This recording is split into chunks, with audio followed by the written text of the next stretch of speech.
Hola, hoy vamos a empezar a hablar del tema siguiente, que son límites de funciones.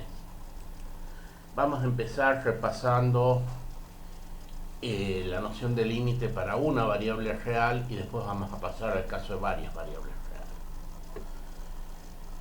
reales. La noción de límite tiene que ver con qué le ocurre a una función cuando la variable se acerca a un punto. Muchas veces lo que ocurre es que la función no está definida en ese punto. Entonces empecemos teniendo una función que toma números reales, devuelve números reales. Supongamos que está definida para todos los x en un abierto AB, salvo quizás para algún valor x0 perteneciente a AB. Entonces uno dice que el límite, cuando x tiende a x0 de f de x es un número L, si para todo epsilon mayor que 0 existe un delta mayor que 0, tal que cuando x en módulo está, la distancia entre x y x0 es mayor que 0 y menor que delta, eso implica que el módulo de f de x menos L es menor que epsilon. Acá epsilon y delta son dos números que sirven para medir distancias. Epsilon nos dice que podemos hacer que f de x se aproxime a L todo lo que nosotros queramos, con la condición de tomar x lo suficientemente cerca de x0. Esta condición x menos x0 mayor que 0 significa que en general vamos a mirar valores de x muy cercanos a x0, pero no vamos a mirar qué pasa exactamente cuando x es igual a x0. La razón por la cual no se mira es que en general no se puede ver, es decir, no se puede ver directamente, justamente porque f no está definida muchas veces en x0. Hay otro tipo de límites, que son límites cuando la variable tiende a más menos infinito. Vamos a poner todas las nociones correspondientes. Cuando yo tengo una función definida en un intervalo semiabierto, un intervalo de la forma a más infinito, es decir, para todos los x mayores que a, vamos a decir que el límite cuando x tiende a más infinito de f de x es igual a L. De nuevo, la idea es que puedo aproximar a L todo lo que yo quiera por valores de f de x, con la condición de tomar x suficientemente grande. Es decir, la definición precisa es que para todo epsilon mayor que 0, existe un k mayor que 0, tal que cuando kx es más grande que k, esto es x lo suficientemente grande, el módulo de f de x menos L es menor que epsilon. Hay una noción análoga para x tendiendo a menos infinito, ¿no? Una función definida para todos los x menores que b. Vamos a decir que el límite cuando x tiende a menos infinito de f de x es igual a L. Si para todo epsilon mayor que 0, de nuevo epsilon me dice puedo hacer que f de x se aproxime a L. Y ahora existe un k que normalmente lo vamos a tomar positivo, pero vamos a decir que x tiene que ser más chico que menos k. Es decir, x tiene que ser lo suficientemente negativo. Y finalmente tenemos la noción cuando x se va a infinito sin signo, que es la misma, nada más que tomamos el módulo de x menor que k. Acá es mayor que k, perdón. Acá hay un mayor que k. ¿De acuerdo? O sea, cuando digo x tiende a infinito, significa que cuando x tiende a más infinito, f de x tiende a L, cuando x tiende a menos infinito, f de x tiende a menos.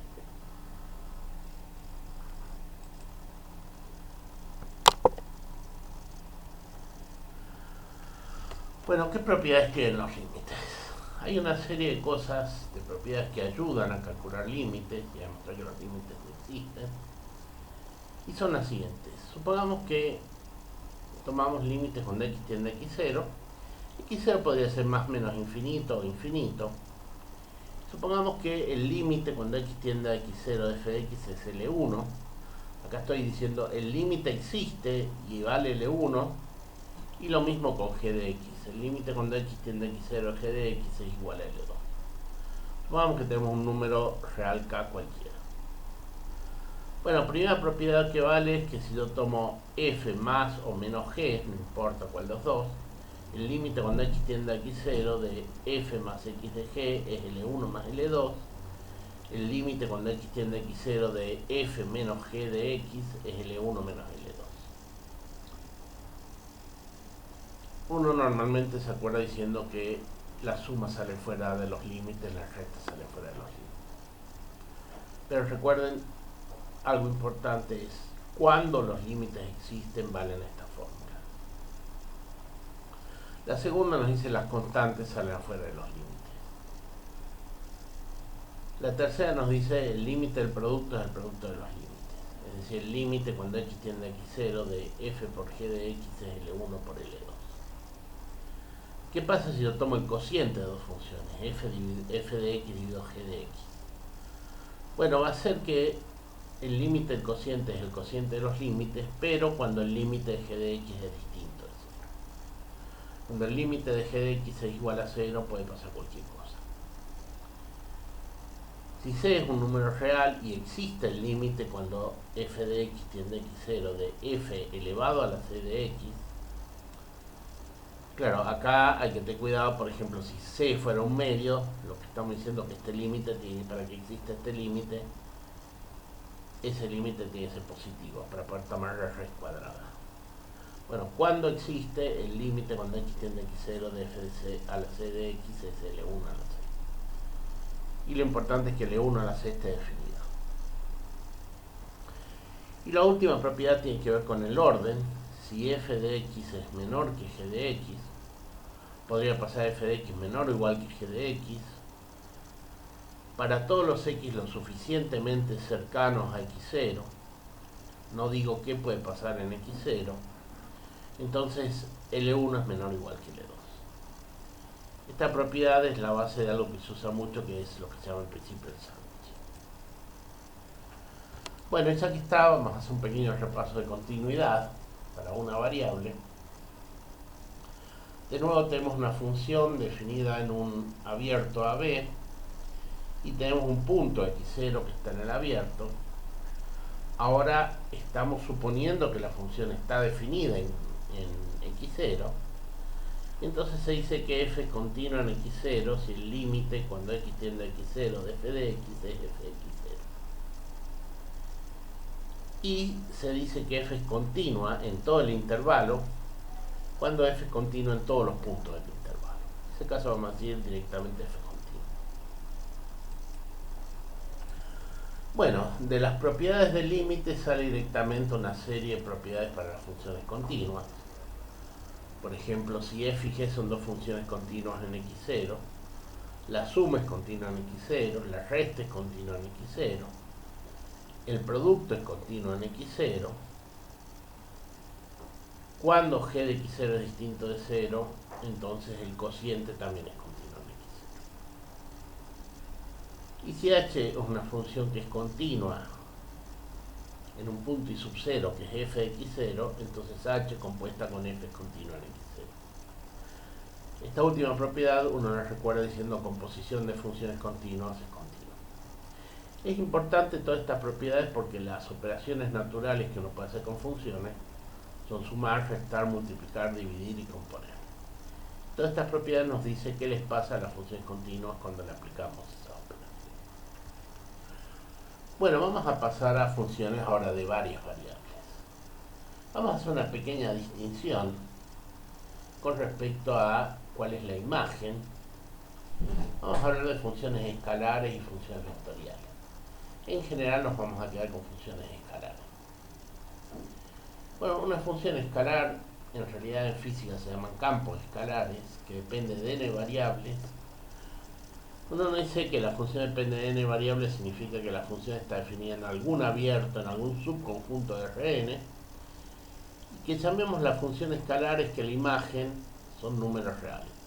Es decir, esta función agarra elementos de un conjunto U que está en Rn y devuelve números reales. Y uno normalmente se escribe f de x1 xn.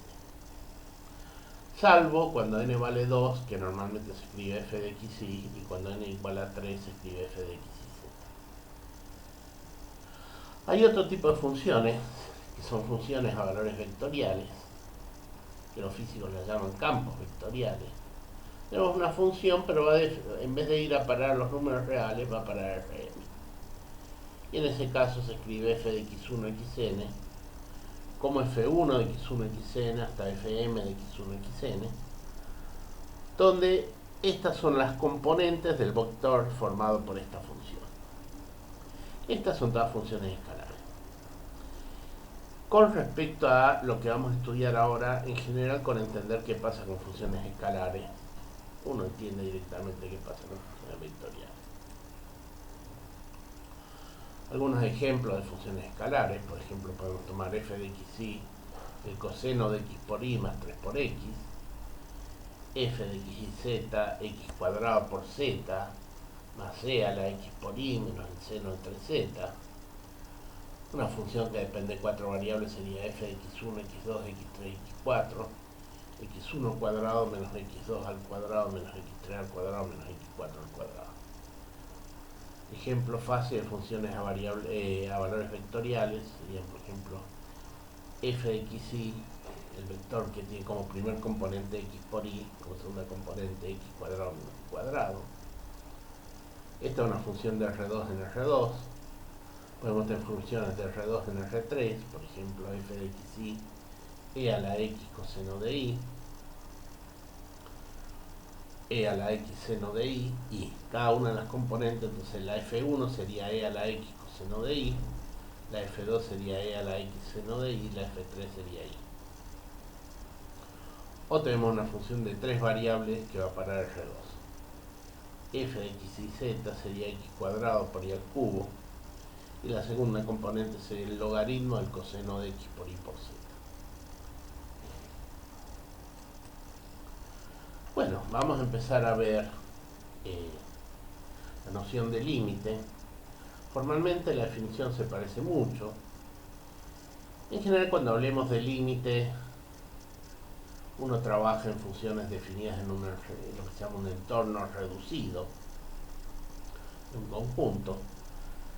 Un entorno reducido sería algo así como tener un punto x0 en un intervalo AB y quedarse con todo el intervalo AB menos el x0.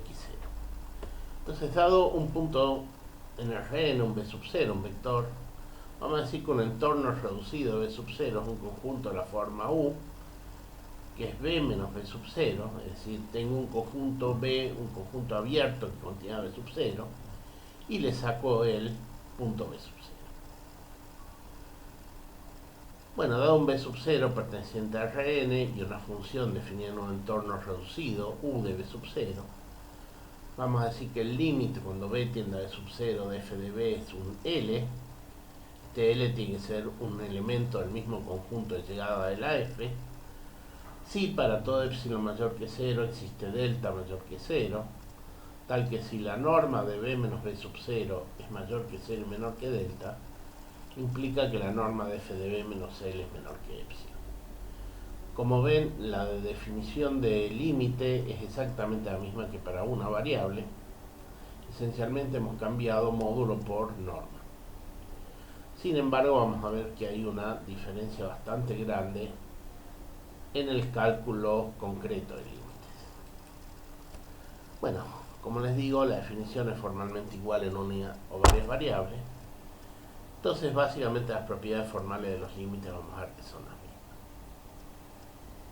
Esta primera proposición dice que si a mí me interesa calcular límites, me puedo quedar solamente con funciones escalares. Entonces dice lo siguiente: tengo una U, una f definida en un entorno abierto reducido a un punto, que sale de Rn y va para Rm. Tengo un L que es L1, Lm, y una función a valores vectoriales de este tipo. Entonces vamos a decir que el límite cuando b tiende a b sub 0 de f de x1 xn es igual a 1. Que pase esto es completamente equivalente que el límite cuando b tiende a b sub 0 de cada una de las componentes me dé la componente correspondiente al vector. Entonces eso nos dice que si yo quiero calcular límite, miro qué pasa con cada una de las componentes, que cada una de las componentes es una función a valores escalares, y si yo puedo entender qué pasa con cada una de las componentes, entiendo qué pasa con la función a valores vectoriales. Por esta cosa, lo que vamos a hacer con los límites es directamente estudiar límites para funciones escalares. ¿De acuerdo? Esta proposición nos dice si lo entendemos para funciones escalares, lo entendemos para funciones vectoriales. Vamos a ver que hay 2 o 3 proposiciones de este tipo que nos permiten pasar de funciones a valores vectoriales a funciones escalares. Todas estas proposiciones son consecuencias de una desigualdad. La desigualdad dice que si yo tengo un vector x1, xn en Rn, la norma del vector es siempre mayor o igual que el módulo de cada una de las componentes. Y fíjense, entonces si yo puedo hacer la norma de f menos l muy chiquitita, puedo hacer la norma de las componentes, los módulos componentes muy chiquititas. Y por el otro lado, esta norma es menor o igual que la suma de los módulos de los xj. ¿Sí? Usando esta desigualdad y la definición del límite, se demuestra fácilmente la proposición.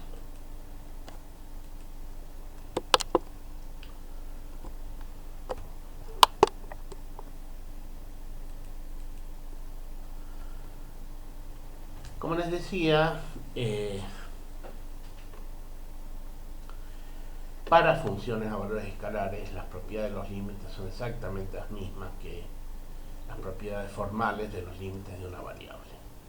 Es decir, el límite de la suma es la suma de los límites, el límite de la resta es la resta de los límites, las constantes salen fuera de los límites, el límite del producto es el producto de los límites. Fíjense que esta tercera no tiene sentido si yo tomo funciones a valores vectoriales, porque no puedo multiplicar 2 vectores. Cuando L2 es distinto de 0, el límite del cociente de los límites. De nuevo, esto no tiene sentido para funciones de valores vectoriales. ¿Sí? Todas estas propiedades siguen siendo exactamente iguales.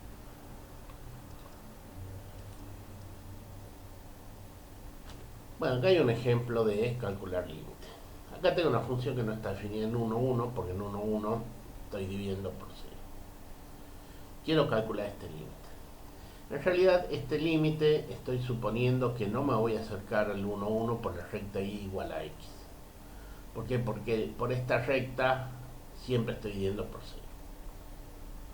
Bueno, esto se podría arreglar redefiniendo un poquito con cuidado esta función. Se voy a calcular este límite. Lo que me fijo es que puedo factorizar tanto arriba y abajo. Abajo es diferencia de cuadrados, que da x más y por x menos y. Arriba resulta que esto es 2x más y por x menos y. Puedo cancelar este x menos y arriba y abajo. Y ahora ya no tengo ningún problema para acercarme al 1, 1 por donde yo quiera, ¿no? Salvo cuando x es igual a menos y, que no se acerca al 1, 1. Y bueno, y ahora uso la propiedad de que el límite del cociente es el cociente de los límites. El límite de la parte de arriba es 2x más y, me va a tender a 3, y abajo va a tender a 2. Entonces un límite es fácil de calcular. ¿Cuál es la enorme diferencia que hay entre una y varias variables? Bueno, resulta que a la hora de demostrar o ver si algún límite existe, es normalmente mucho más difícil la situación en 2 variables que la situación en 1. Eso tiene que ver que cuando x se acerca a x0 en una variable, o me acerco por izquierda o me acerco por la derecha. Es decir, hay solo 2 posibles direcciones de acercamiento. Cuando yo me esté acercando con varias variables, es decir, tengo xy tendiendo a b, y la situación es peor si estoy en 3 variables o en 4, entonces me puedo acercar de muchos modos. Por ejemplo, si me voy a acercar por líneas rectas, que no es el único modo de acercarme, me puedo acercar por esta dirección, me puedo acercar por esa otra dirección, me puedo acercar por esa otra dirección, me puedo acercar por esa otra dirección. Es decir, hay infinitas direcciones de acercamiento. Y eso hace que estos límites sean muchísimo más difíciles de calcular que los otros. Bueno, vamos a hacer un pequeño cambio de tema. Después vamos a volver a los límites. Vamos a hablar un poco de curvas en el plano. En realidad, cuando hablamos de curvas, vamos a hablar de curvas continuas parametrizadas, por lo menos en esta parte. Más adelante le vamos a agregar condiciones a las curvas. Cuando hablamos de curvas son funciones de un intervalo cerrado AB a valores en el plano, que lo vamos a escribir gamma de t, x de y, t y de t.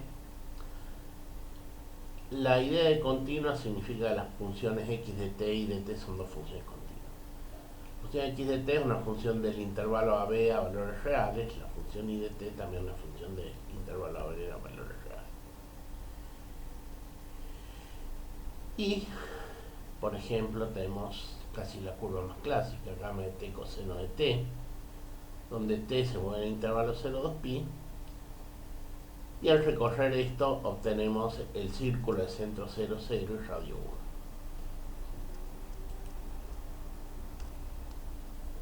Espero que metí el dedo donde no debía.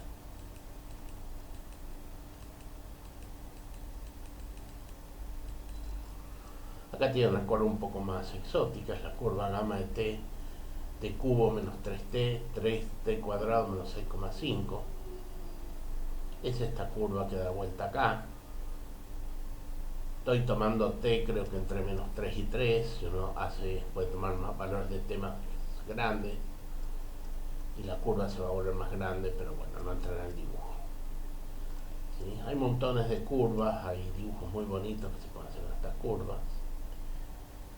Bueno, ¿qué tienen que ver las curvas? Así como uno puede tomar curvas en el plano, puede tomar curvas en el espacio. La curva en el espacio, siempre por más que yo hable de curvas, lo correcto sería en este caso decir curva continua parametrizada. Es una función gamma del intervalo AB en R3, que va a tener la forma gamma de t, x de t, y de t, z de t, tales que las funciones x de t, y de t, z de t son continuas. Una curva en el espacio, por ejemplo, es la hélice.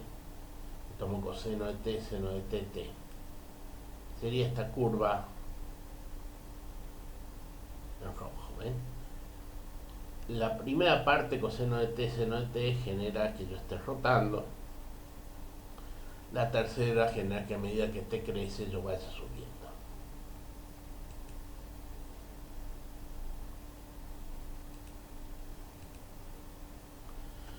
Bueno, y acá venimos a la razón por la cual estamos hablando de curvas. ¿Cómo hacemos o cómo podemos tratar de entender si un límite en varias variables existe? La idea es pasar de un problema en varias variables a un problema en una variable.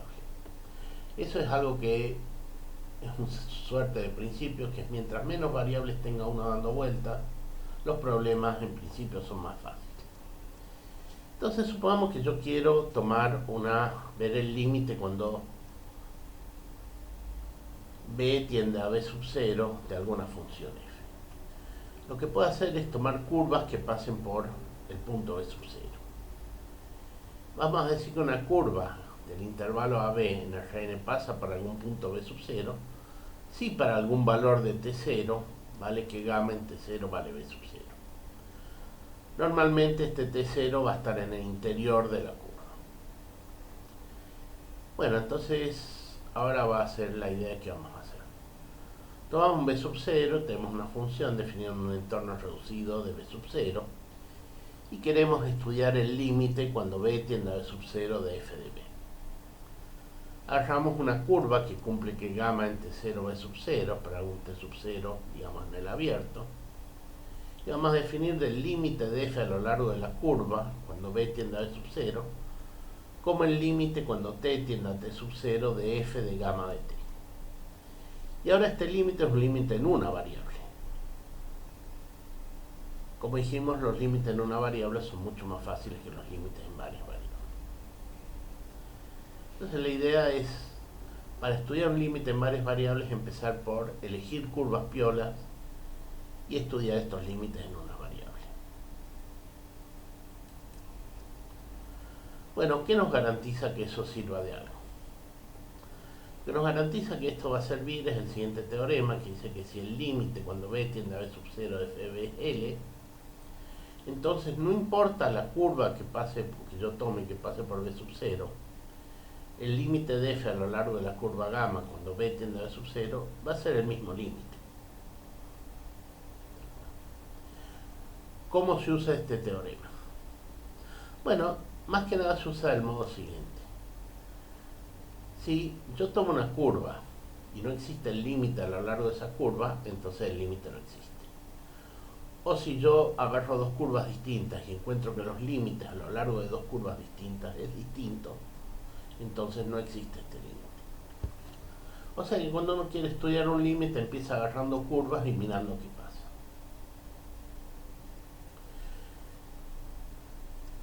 Nos dice, si yo encuentro una curva y a lo largo de esa curva el límite no existe, el límite no existe.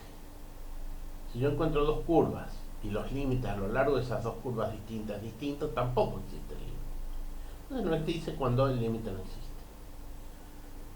Por otro lado, si yo agarro un montón de curvas y siempre el límite existe y siempre me da igual, puedo tener un cierto grado de confianza de que el límite puede llegar a ser ese. El problema con estos límites curvilíneos es primero, bueno, ¿y qué curvas puedo encontrar que pasen por B sub 0? Como siempre, las curvas más fáciles que hay son las líneas rectas. Y en ese caso uno habla de límites direccionales. Entonces, vamos a tomar como curvas líneas rectas que pasen por B sub 0. Entonces yo agarro cualquier vector fijo, distinto de 0, y vamos a definir el límite de f en la dirección del vector w como el límite cuando t tiende a 0 de f de b sub 0 más t por w. Entonces el teorema nos dice que si este límite existe, el límite cuando b tiende a b sub 0 de f de b, entonces todos estos límites direccionales tienen que existir y tienen que ser todos iguales. Todavía queda un problema. Esta situación no es realmente tan fácil. Que puede pasar, y ya vamos a ver un ejemplo, que todos los límites direccionales existen, son todos iguales, sin embargo el límite no existe. Bueno, tomamos algunos ejemplos. Supongamos que queremos tomar el límite cuando xy tiende a 0, 0, de x cuadrado por y cuadrado, dividido x a la cuarta más 3 y a la cuarta. Este en vez de x tiene que ser y. En este caso, f de xy es x cuadrado por y cuadrado, x a la cuarta más 3y a la cuarta. Bueno, no voy a hacer eso de agarrar un w, después agarrar otro, vamos a agarrar todas las direcciones a la misma. Agarro un w genérico, distinto del 0, 0. Calculo f de 0, 0 más t w1, w2, eso es f de t w1, tw2, y lo que tengo que hacer es donde iba x poner tw1, donde iba y poner tw2, y me queda esta expresión. Fíjense que arriba yo tengo t cuadrado por otro t cuadrado, tengo un t a la cuarta, y abajo también tengo un t a la cuarta, y las puedo eliminar, cancelar el t a la cuarta arriba con el t a la cuarta de abajo, y obtengo algo que no depende de t. O sea que cuando yo tomo el límite, cuando t tiende a 0 de f de t, w1, t, w2, voy a obtener esta cosa, que depende del w1 y el w2 que tome. Por ejemplo, si tomo w, el vector 0, 1, arriba me va a quedar 0 por 1, 0, abajo va a quedar 0 más 3, 3. O sea que 0 dividido 3, este límite es 0. En cambio, si yo tomo el vector 1, 1, el límite es un cuarto. Esto me dice que este límite no existe. Por dos direcciones distintas encontré límites distintos. ¿Qué pasa si hacemos este límite? El límite cuando xy tiende a 0, 0. Me queda x cuadrado por y, x a la cuarta más y al cuadrado. Vamos a considerar dos casos. El primero es cuando w tiene la forma w1, 0, con w1 distinto a 0.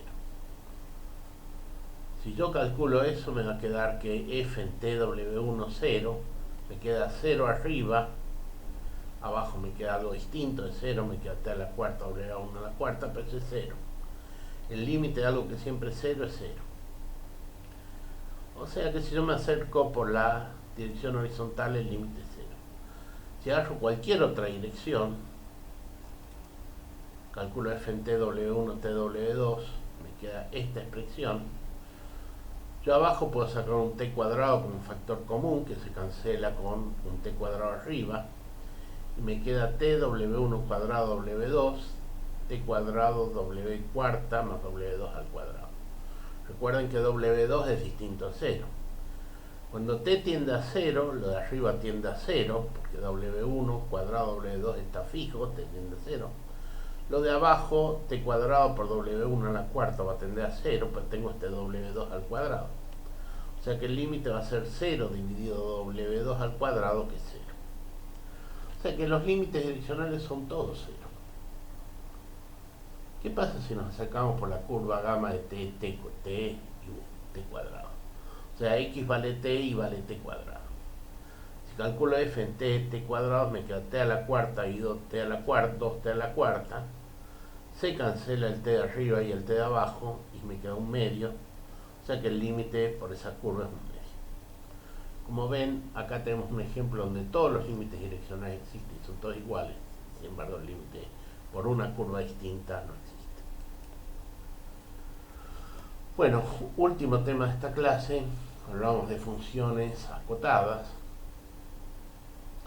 Una función definida en algún subconjunto de Rn a valores en Rm es acotada si la norma de f de x1, xn es menor que alguna constante k para todos los valores posibles de la variable. De nuevo, uno se puede restringir a estudiar funciones a valores escalares por la siguiente nota. Dice que si tengo una función de este tipo, de algún subconjunto de Rn a Rm, que tiene esta forma, entonces la función f es acotada si solo así todas las componentes de la función f son acotadas. Esto se demuestra usando la misma desigualdad que usamos para los límites. Entonces, para estudiar si una función es acotada o no, basta estudiar funciones escalares. Pero recuerden, si yo tengo una función a valores vectoriales, para que sea acotada, todas las componentes tienen que ser acotadas. Y si hay alguna componente que no es acotada, bueno, ya ahí cambia la cosa. ¿Qué pasa con respecto a qué propiedades tienen? Bueno, suma y resta de funciones acotadas son acotadas, producto de funciones acotadas son acotadas. Acá estoy hablando de funciones a valores escalares. Si yo tengo una función de u, y acá u estoy suponiendo que está en Rn, y la compongo con una función de lo real en lo real, que esta función k es acotada, entonces k compuesta con h es acotada. De nuevo, una idea que uno puede usar a veces para estudiar, más que nada cuando una función no es acotada, y esto vale más que nada cuando tienen funciones cuyo dominio es todo Rn, es estudiar qué pasa tomando direcciones. Es decir, que para cada vector b distinto de 0 nos armamos una función h sub b de t de una variable que es f de t por b, y entonces si f es acotada, todas estas funciones h sub b tienen que ser acotadas. En cuanto hay una que no es acotada, ya la función no es acotada.